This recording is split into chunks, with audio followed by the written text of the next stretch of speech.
छेनापोड़ दिवस कौन कहे ये छेनापोड़ हूँ ओडिशार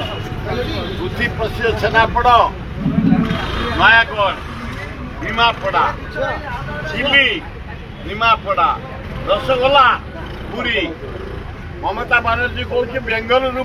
रसगोला ए ममता बानर्जी ड्रामा करती शुण तमें जगन्नाथ भक्त ममता बानर्जी तू निजे आसिक रही दर्शन कर शुण टे रसगोला कथा शुण है आमर जगन्नाथ बलभद्र भौणी की धरिकी आसती सुभद्रा को धरी रथ रे बैक करती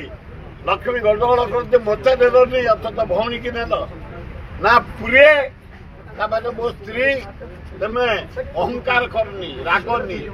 रसगोला खुआई शांति रसगोला पुरी जगन्नाथ टू आरंभ बोड़ नयागढ़ झील सुरबाई खुआईदेलु सुरबाई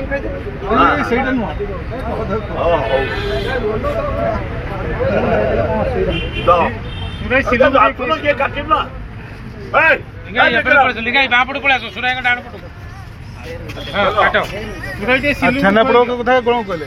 सिले जाऊ ना तुम जाऊ ना सिल्लू गोटे भाई